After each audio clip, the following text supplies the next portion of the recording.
Hello বন্ধুরা, কাকিমার কিচেনে চলে এসেছি। আজকে দেখো বানাবো একটু চিকেন চাপ। ওই জন্য নিয়ে নিয়েছি এখানে টক দই, আর এখানে নিয়ে নিয়েছি আমি কাজু আর পোস্ত, আর এখানে পেঁয়াজ, লঙ্কা, আদা, রসুন, এগুলো ভালোভাবে পেস্ট করে নেবো আমি। চিকেন চাপ বানানোর জন্য দিয়ে আমি মাংসগুলো ধুয়ে নিয়েছি। এবার পেস্ট করে রাখা মশলাটা আমি এখানে অ্যাড করে নিচ্ছি, আর দিয়ে দেবো আমি এখানে 100 গ্রাম টক দই।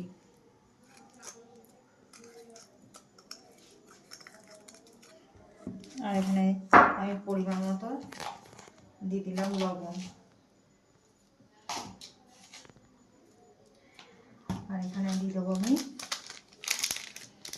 গরম মশলা দিলাম 1 চামচ মতন,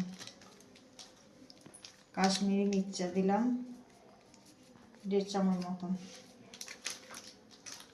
আর এখানে দিলাম আমি লঙ্কার গুঁড়ি 1 চামচ, আর দিলাম জিরে গুঁড়ো 1.5 চামচ। এগুলো ভালো করে একসঙ্গে উপকরণগুলো আমি মাখিয়ে আমি 2 ঘন্টা 3 ঘন্টার মতন রেখে দেবো ঢাকা দিয়ে।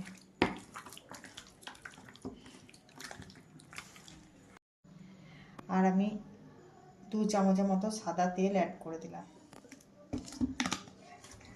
দেখো বন্ধুরা, 3 ঘন্টা বাদে আমি চলে এসেছি। এটা এবার এখন আমি কড়াই চাপিয়ে এটা চিকেন চাপটা বানাতে লাগবো। দেখো বন্ধুরা, কড়াইতে চাপিয়ে দিয়েছি। এবার দিয়ে দিলাম আমি 1 চামচ মতো ঘি, আর দিয়ে দেবো এখানে সাদা তেল দিয়ে দেবো 2 চামচ।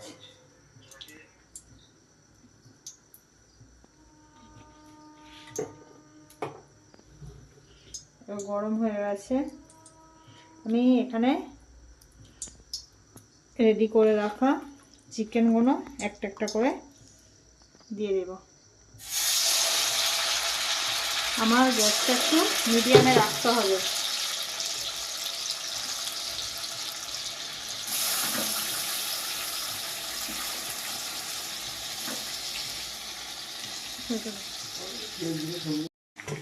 এইভাবে ভালো করে একটু ভেজে নিলাম।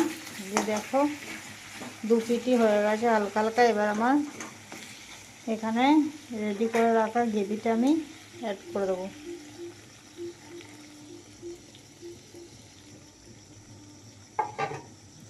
দেখো আমার চিকেন চাপ রেডি হয়ে গেছে। এখন আমি একটু ঘি দিয়ে নামিয়ে নেব।